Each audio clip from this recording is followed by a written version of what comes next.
This episode of Teach, Sleep, Repeat is sponsored by Teacher Wellbeing. Are your teachers drowning in a sea of unnecessary documentation and lesson planning? Are you reluctant to implement real help to reduce workload and give teachers sufficient time to get the job done? Why not try organised teacher wellbeing activities that take up even more time and don't remotely help? Options include sitting your staff team down for a 2-hour meeting on breathing activities, clay pottery classes after school when they would have otherwise been marking, literally anything apart from time to do the job. Just listen to this happy teacher. These breathing techniques make the thoughts of my marking pile disappear, even though it's still there. Sign up today and get a free folder of documentation to show Ofsted just how wellbeing compliant you are. Use the code. We are using this as a tick box for Ofsted and not as a way to actually support our staff to receive 50% off your first order.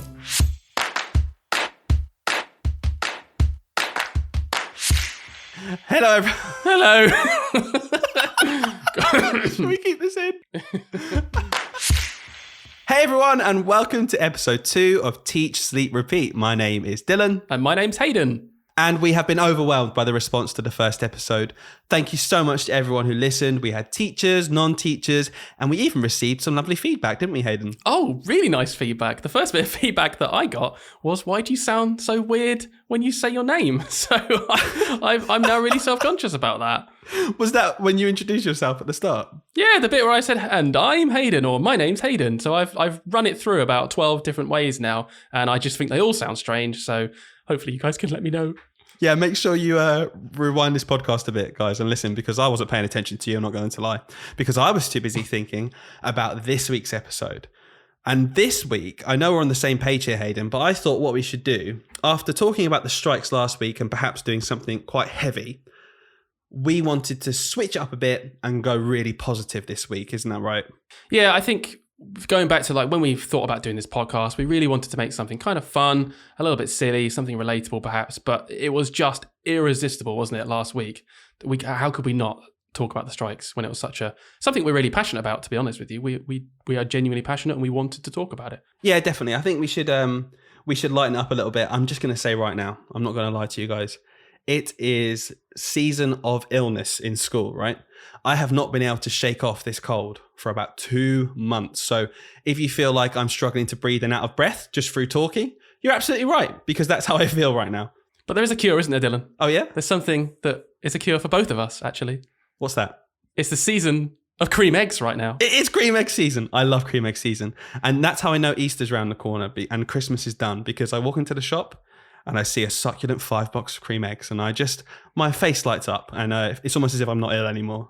If I ever need to cheer Dylan up, and he knows this is true, it's not very often that I'll do something nice, but I'll come round his house, I'll drop a box of cream eggs at his door, and that'll cheer him up. Genuinely, I honestly feel like when I was younger, I didn't necessarily understand why, people might like flowers delivered. I'm like, what? Why do you want flowers?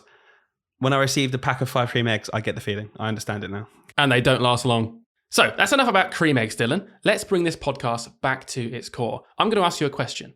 What is your favourite part about teaching? I want to clarify. I love this job. I really, really do, because I wouldn't carry on doing it otherwise. And my favourite part, it boils down to, and maybe you agree, I'm sure you do, the children. The children. Whether it's helping them understand something they didn't know before, that's a really, really nice feeling as a teacher when you help them to grasp a new concept they've been struggling with. But also, just working with them. They are pure. They are funny. And actually, I just enjoy standing in front of them, delivering lessons and getting to know them. Yeah, I think I agree. I was really trying to think before we started this podcast about what days do I come home and feel like really buzzed? And it is always those days where I've had an interaction with a child or a group of children where the relationship between us has really developed. Like we've had a personal bond, and that child has maybe gone home feeling really good because I've just maybe helped them with like a social problem, or like you said, helped them actually in a lesson learning something. Like it's not always just about the lessons. Yeah, and I think later on in the podcast, we'll go into more detail about that and dive deeper into how to form those relationships and why they actually might be beneficial in the long run, and where's the line. But for now, I think what I wanted to do, Hayden, and you already know because I've asked you to prepare this. Oh, yeah. Is we have scoured our brains, our mind palaces, our memories for our favourite stories from our years and years of teaching. I think between us, we are honestly closing in on about 20 years of teaching right now. So we've got plenty of stories, and we wanted to give you a snippets of our favourites. So I'm going to start us off, Hayden. Go on. For context, if anyone who doesn't know us, Hayden and I, we worked in the same school to start with. That's how we met each other. We went to school together in secondary school, but we were in different year groups. And then we ended up working together for quite a few years. We've gone our separate ways. We've come back. We've worked all over this time. But initially, we worked in the same school. And this story is absolutely brilliant. So I want you to set the scene. You're in celebration assembly. Big assembly, celebration assembly. Every single Friday, the kids are pumped. They walk in. Every staff member's down the side on their chairs. Year 6 are on the benches, feeling like the big boys at the back. And we had a teacher who was an assistant head, and he led these celebration assemblies every week. And he was the perfect person to do this because he was so extra. He was so over the top. We'd have "We Are the Champions" blasting on the speakers as they come in. We'd have "Celebrate Good Times." The kids would be boogieing, dancing. And this guy, he'd be handing out the certificates for every class, and he'd be talking like this. Right, this week, young Penelope, she has been absolutely perfect in maths. She's been smashing her TT rock stars. Let's give it up for this girl. Let's go. And the crowd would be going wild, and he'd be so extra over the top. And it got to the end of assembly, and there's one certificate left on the side. It's laminated. It's almost like thick plastic. It's shiny. It's like the trophy everyone wants. He picks it up, and he's bending down, crouching down to the level of the children. And he goes, right, we've got one more big award here. Who's ready to find out who's got this one? This person has been caring, considerate. He's reading off this chart. And he gets to the name. And he goes, and it's to Bungo. And no kid stands up. No one wants to claim the trophy. So he's trying to keep up this facade. Bungo. Anyone? I've got a big trophy here. He's been brilliant all term. It's Bungo. Does anyone know a Bungo? Anyone know a Bungo in the school? He's clearly worrying at this point because he knows everyone's name and he's starting to realise there is no Bungo. And this girl just puts her hand up really slowly in the middle of assembly. And he goes, yes. And she goes, I think that's the school dinner menu. He picked up the school dinner menu that's in a laminated pouch, and Bungo is the name of a Womble. It was a promotion for the Wombles, the old TV show. I only have one memory of this, and it is just the sight of teachers bobbing up and down on their chairs, trying to hold it in as they were creasing up, watching their fellow colleague make a complete fool of himself, reading out the school dinner menu. A classic, Dylan. And if that assistant head is listening to this, just know that you are a legend. And many people think of this story and laugh, and it brings them lots of joy. So thank you. Absolutely. What an amazing guy. Well, I've got a story for you as well, Dylan. Maybe not as funny as that one, but it's kind of at my expense, really, to be honest with you. This one, not so much as someone else. Oh, they're my favourite kind of stories. So this one's a bit more recent, a couple of years ago, during the COVID times, as no one likes to speak about it anymore. We had the opportunity to have our vaccinations a bit earlier because they were still doing the kind of age bracket vaccinations. So like the over 70s. I think it wasn't about over 60s, maybe over 50s around that time. Something like that. Either way, it wasn't down to us yet. And for context, at the time, I was 28. I'm 30 now, but 28 is a really important number. So I was dismissing the children of my class. And as always, having a couple of interactions with parents. And one of the children went and told their parent, my teacher had their vaccination today, because we were given like a last minute opportunity to go and get them from a clinic that just had spares, basically. So we did. And I came back to school. It was all fine. And yeah, the child said that to their parent. And the parent comes over and talks to me and says, I think they were joking, but said, I didn't realise that the over 50s were now getting their vaccinations. He didn't look over 50. And, she was joking, and I was like, yeah, no, maybe not the over 50s. She was like, in all seriousness now, I didn't realise they were doing over 40s. And she was dead serious at this point. I'm 28, and this woman was like sort of joking about me being over 50, maybe reading my reaction and realizing that I'm not over 50, but then was confident enough to be like, oh, okay, but he must be in his 40s though. So I made that second comment. What? She was testing the water. She came over going, this is my chance. For all this time, I'm thinking, is he in his 40s or his 50s? I know what I'll do. I'll joke about him being in his 50s and I'll see his reaction. Yeah, literally. I was genuinely quite offended because I was thinking, I know I've not got any hair. I know I'm bald now, but come on. I'm in my 20s. I'm not 40 plus. Oh, man. I just sort of went, And then you cried yourself to sleep again, right? Yeah, a common theme with depression. Okay, good. My next one. This is to do with, I'm sure all teachers can relate, and we absolutely love it, let's be real. Getting cards and presents and gifts, Christmas time, end of year, right? And again, genuinely, I know people might say this, I really appreciate the gifts, but they're often not even my favorite thing. So it's not like I'm just looking for monetary value. I don't want a massive, lovely gift off a child. Sometimes the written notes are my favorite, and this is an example. So it's Christmas. This is my first year, so I'm an NQT because I'm old enough to have been an NQT and not an ECT. I was an NQT and one of my favorite classes, and this child was one of my favorite children. He was just hilarious. He was one of those guys you could just have a laugh, have a joke with, but they really knew how to work hard and where the line was. And he walked in, it's Christmas time, and he gave me a bag, but then I got the card, and I love reading the card because it's one of two things in a card from a child. It's either, "Dear Mr. Price, from blank," and that's it, and that's fine, lovely. Or they try and be funny, they go over the top, they say a joke, they draw a picture.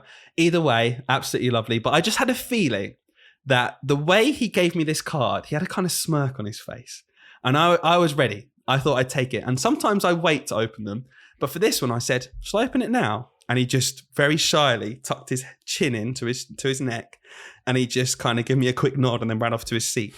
And when he sat down, he was kind of staring at me, like anticipating. So I'm like, oh, what's this going to be? Is he drawn this picture of Santa and he's going to put a beard on him and say it's Mr. Price or something like that? So I open the card up and I read it. It goes, "Dear Mr. Price." I'm like, okay. "Merry Christmas." Oh, there's no picture anywhere. Okay, I'll just keep reading. "From blank. P.S. I know Santa isn't real." And I just looked up. This is a year 4 child. I bet he was waiting so long to tell you this. He was staring. He was staring at me, like grinning. He gave me that little, do you know that little emoji with just like the side grin? Yeah. Like, I know I'm up to something.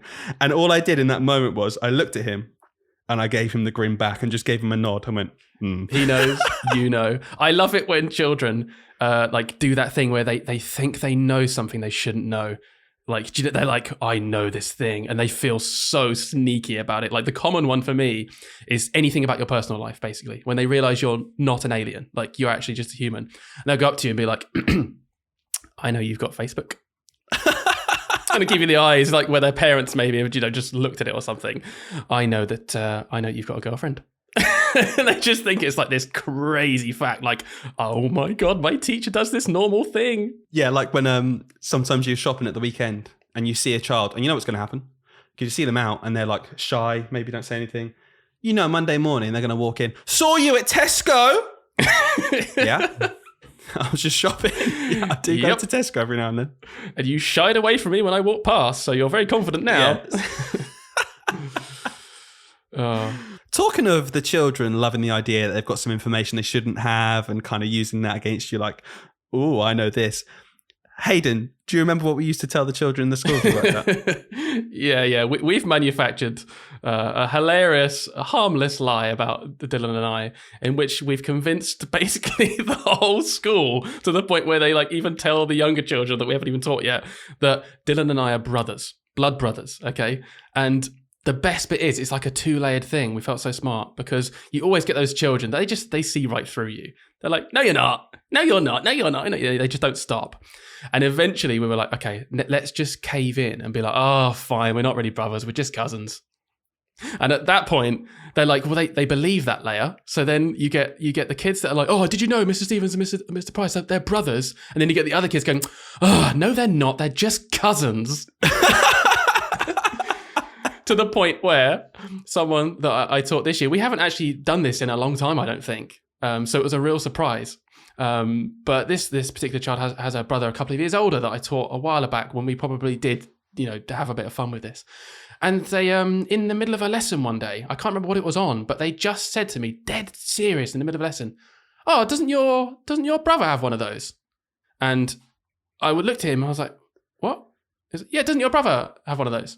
It's like, "What do you mean?" And I remembered. I was like, "Oh, you mean Mr. Price?" Yeah. And I just carried on with this thing. Well, I was like, I couldn't believe that this child had this, fact in their head this whole time, and it just came out in the middle of a lesson. Made me laugh a lot. Brilliant. I've got one memory.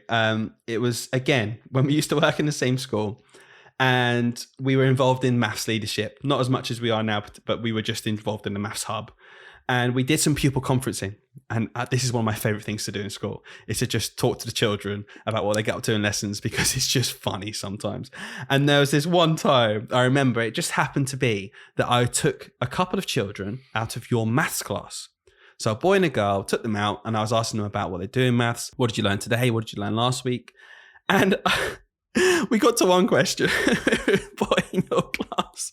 Oh, I know. You're going to expose me, aren't you? I'm going to expose you. And I just said to him, okay, and does Mr. Stevens support you in lessons? Do you understand what you're doing each day? And he just went, yeah, but, and he kind of hesitated. And I was like, oh, I'm going to have to write this down about Hayden. Something's got wrong. Yeah, but, he does just go on a bit, doesn't he? Listen, all right? Listen, I like to tell stories. But what was funny about this was he didn't say, he has to go on a bit, doesn't he? And I said, oh, what do you mean? And he went, well, he just tells us stories about his life. And I want to just get on with the maths. Brilliant. That I felt really rubbish after that, because I was like, oh no, they don't like my stories. Well, I think with this one, he just wanted to crack on with his maths, Hayden. I don't think necessarily it's too detrimental on you to tell to children some stories. No, it's fair enough, and I will continue to tell my rubbish stories to the class at inappropriate times, because, that's what a good teacher does, right? And I will continue to do some pupil conferencing and find out how much they all hate it. And expose me horribly. Well, listen, getting stories on me like that, I've got a story on you, which always makes me laugh. I think I know what's coming. Yeah, of course you do, because you're going to think of this story when I say that I'm going to mock you. So, back to assemblies again. Seems to be a theme of this podcast. Dylan once was in assembly with all of us, and it was a really special assembly where we have to give like an award to children. But it's not just like your classic end of the week award. We're talking like one child out of a whole year group, and it was a really big school, gets this very special award every couple of terms. And it's supposed to be about maybe like some sort of bravery or something they've overcome in their life, like a really special thing. Dylan couldn't really think of anything or anyone like really particularly meaningful to give it to, so he just gave it to a kid that he likes, someone that just worked hard in class. Could have been 20 children. He just gave it to this child, and this child goes up to the front and receives this award. Honestly, isn't really too bothered about getting it. And I looked around. He couldn't have cared less. He couldn't have cared less. And I was sat in front of Dylan, because it's just that classic setup of teachers down the sides. And I was sat in front of Dylan, sort of smirking, thinking this is quite embarrassing because we've just had some like really heartfelt story about the last one. And then we got he's doing all right in maths. That was like the comment. And I turn around and Dylan's crying. Dylan, genuinely, he has to talk about this child, he has to read off like the thing. And he starts crying. Like it's nothing even that meaningful. He's just in tears. No. And I'm just looking across the room like the other teachers thinking, are we all seeing Dylan crying about this? Can you explain yourself, Dylan? I've got to defend myself. Because he was really lovely, Hayden. But, you were crying. The reaction was so unnecessary. Oh, I remember it because what's supposed to happen is it's only one per year group. So, it wasn't even like I had to pick someone in my class and I couldn't think. For some reason, the whole year group decided it was this boy. But every now and then, it's just nice to give it to someone just for constantly being lovely, constantly doing the right thing, kind of going under the radar, right? Because it can happen sometimes. And it doesn't necessarily have to be something overwhelmingly bad has happened to deserve this award. It kind of what it turned into, which was lovely because children overcome lots. But I just wanted to give it to him. And when I had to explain why, I just remembered how brilliant he was, okay? And did I choke up? Yes. You were literally, I just remember you would just be like, he's just such a nice boy. Just in tears at this really just standard, like it could have been a pupil of the week, just a standard comment at the end of the week. He's just tried so hard this term. And he couldn't have cared less. No, I reckon. Looking. You know when children get certificates and you put the effort in to write something, and then when it gets to like Christmas or Easter or something, and you do a bit of a tray clear, and it's just in their tray. They didn't even take it home. They just don't care. This one wasn't even a certificate. It was a trophy. It was like a mini trophy. It was like a clear glass see-through, really like premium thing. Yeah, just in the bottom of a bag. Haven't emptied it in a couple of terms. Well, listen, Dylan, I've loved these stories. I know we've got loads more stories for the future, but we'd also really, really like to hear some stories from people at home. Can you think of your funniest or most favourable teaching memory? And Dylan, have we got a way for them to send it in? Yeah, actually, this week I have set up an email that you can email us your stories at, and we're going to feature our favourite ones every single week. So do let us know. The email is this: teachsleeprepeatpod@gmail.com. Sorry, what? That's the longest Gmail I've ever heard. Is that real? teachsleeprepeatpod@gmail.com. Oh, you're being serious. I'm sorry. I genuinely thought you were joking. That's such a long part. Just write in at, I'll spell it for you, teachsleeprepeatpod@gmail.com. Sorry. Gmail's been used a lot when you really can't get short Gmails anymore. Well, sorry, mister, I can't even say my own name at the start of a podcast. Maybe next time you can set up the email. Fair enough. Well, Dylan, would you like to repeat that? Because I was taking the mic. Yes, I would actually. So if you've got any funny stories, you want us to feature them on the podcast, read them out. You can stay anonymous if you like. It is teachsleeprepeatpod@gmail.com. Would you like me to spell it out again? No? No, okay, no. That's fine. I won't. Let us know, guys. Give us an email. Give us some of your funny stories. Earlier in the podcast, Hayden, we mentioned the relationship you build with the children because, like we said, that's our favourite part of the job. It's helping the children make progress. It's helping them develop as people. It's helping them overcome obstacles and barriers. That's why we're into teaching. And one of the biggest things that I've found helps to do that, to get the most out of a child in the classroom, firstly, obviously, is that they feel safe, and that's the most important thing ever. But secondly, the closer relationship that I have with my class, the better in terms of the outcome. But I just want you to tell me your thoughts, Hayden, on where is that line? Because at the end of the day, we're their teacher. We're not their pal. We're not their mate. What do you think about where that line is, and how can we get the most out of the children while still maintaining a really strict professional demeanor? I think that point you made about, we're not their friends, but we can kind of be friendly with them and develop that relationship is really important. And I actually learned that lesson in my NQT year. The teacher I was with at the time. So I think he highlighted that I was really pally with the kids because you're just a bit insecure when you start. I think a lot of people are, and I want the kids to like me. Like I need them to like me, and then I can do my job properly. And he kind of took me to the side and did just say, listen, you can't be their friend, but you can be nice and you can be friendly to them so that they respect you. And that really stuck with me. And I have tried to kind of build that into my career because like you, I think it's super important that you develop real relationships with the children, not fake ones, not made up ones where you're forcing them to respect you, but real relationships with them. For me, that's a really, really nice saying. I've never heard it like that, actually, before you said that. You're not their friend, but you could be friendly. I really like that distinction between the two because it hits the nail on the head for me. I do not want any child in the class to come in and be bored. I don't want any child in the class to come in and feel like they don't get on with their teacher. You need to have that really strong bond with your class. And the stronger that bond is, the better the work will be because you have more respect from them. I don't think as a teacher, from when I was at school, maybe I'm wrong, but my experience at school was that it felt like teachers kind of just demanded respect from the start. And if you didn't give them that respect from the start, that was it. There was no attempt at trying to make that bond. It was just, you listen, you write, you do this. If you don't, if you struggle, if you're not bothering to do anything, then it's your fault. And I think from my point of view as a teacher, the onus is on us, right? The onus is always on us. It's on us to develop that bond with the children. It's on us to find something in common with them so that they have some kind of middle ground. And that's how you're going to get the best out of them, is to actually foster that relationship while still being that teacher figure, not their friend. And I find that those classes, because obviously every class is different, but those classes where you do really manage to develop those personal, individual relationships with the children in the class, I just find that behavior problems are way less.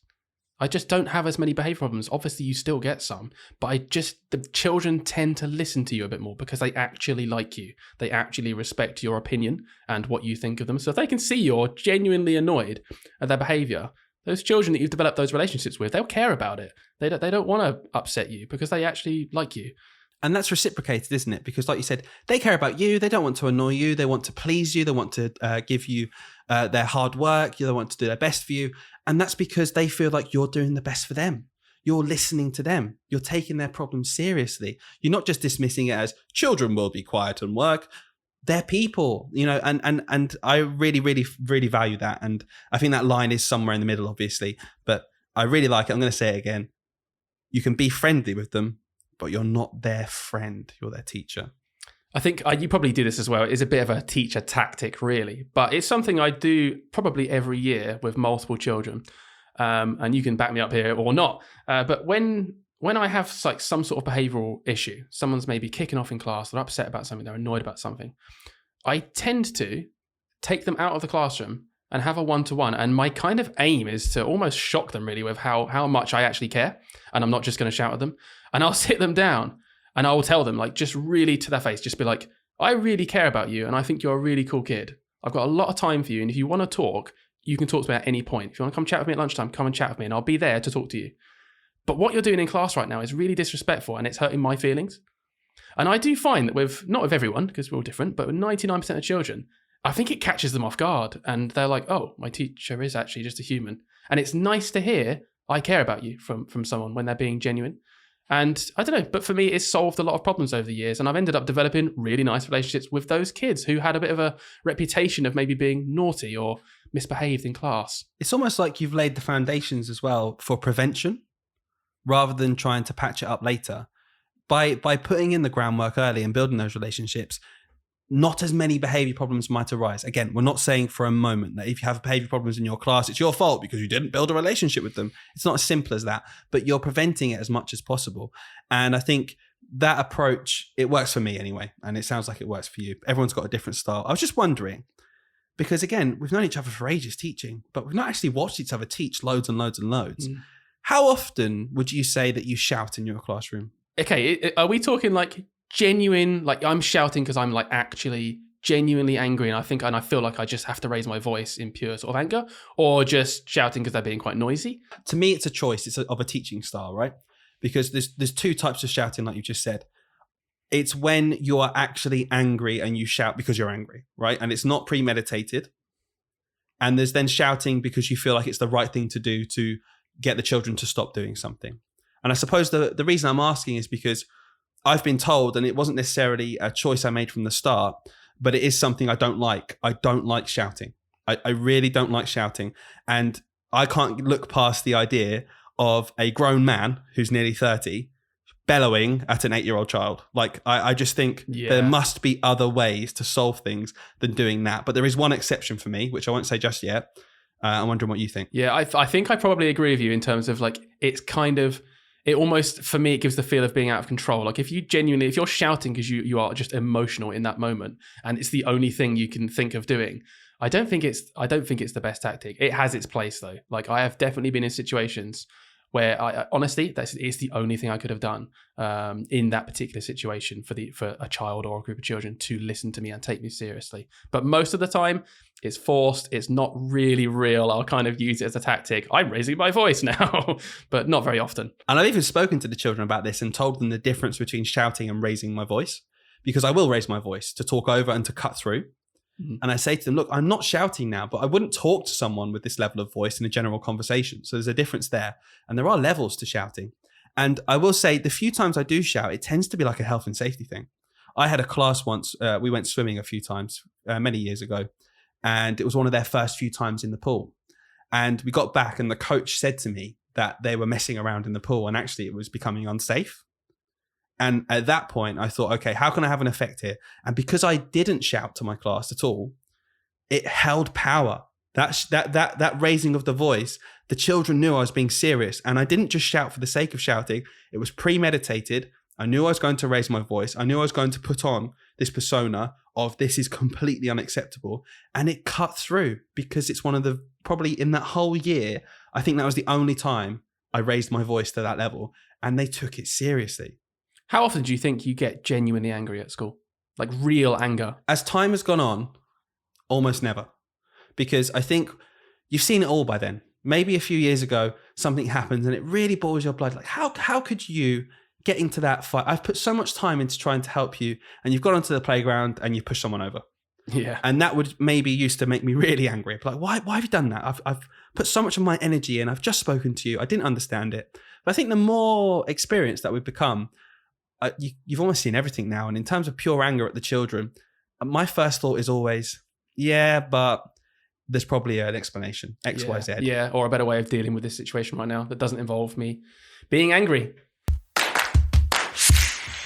It can only be beneficial to spend time really building those relationships with your class, but just not going over that line. And I think the more experienced you get, you realize where that line has to be, and you experiment with it. You might feel like sometimes you become too pally and you're not getting as much out of them, so you rein it back in. It's a constant move. And do you know what? Class to class, that line's going to be different, right? I know that you said something to me before, and I definitely do this as well. And you said it, and you were saying that sometimes you'll be a little bit too pally. You'll recognize it in the moment, like, oh no, I've been a little bit too friendly with the class right now. I've maybe done a few too many jokes, and they're getting a little bit, out of their seats, joining in, being a bit shouty as well. And then you've sort of regretted it. Is that right? Yeah. Well, I think what I mean is you have a joke, you have a laugh, you're having fun. And then kind of you look at the clock and you're like, oh gosh, we've got to get this writing done in the next 20 minutes. And you might think, okay, class. And it's easy for me as a grown adult with my emotions under control, because I've gone through the phase of growing up. I can say, oh, okay, let's stop that there then. We need to focus now. And children can't just do that. They're not emotionally mature enough just to say, oh, yeah, Mr. Price has said we're going to stop, so I'm going to start writing now. And that's kind of unfair on the children. And that's my self-reflection basically, is you need to be aware of that. And because if you need to get something out of the children, they need to produce something, they need to be in a mindset, you can't just flip on and off. You've got to really plan that out, is what I mean. I think they'd actually lose respect for you if you then got angry at them, because they'd be like, well, hang on, like 20 seconds ago, we were all having a laugh. I think you're absolutely right. And you saying that made me really think about my own practice and how I've definitely done that in times in my career. I've got cross at them because they can't immediately snap out of a silly mode that I got them in by messing around in the first place. But I think the overall kind of point for me is just that if you spend that time developing the relationships with the children on an individual level, you can afford to have a little bit more fun and be friendly with them in the class, but maintain that level of respect and still get the best out of them. Right, that's all we've got time for this week. Oh, we are going to... Okay? No, we haven't talked about the glue sticks in the cupboard. Oh, you did mention you were going to do that. We did promise. Listen, it doesn't matter. We'll do it next time, right? Next time. We'll talk about glue sticks next time. So, guys, we'll see you then for another episode next week. Thanks for listening. Catch you next time.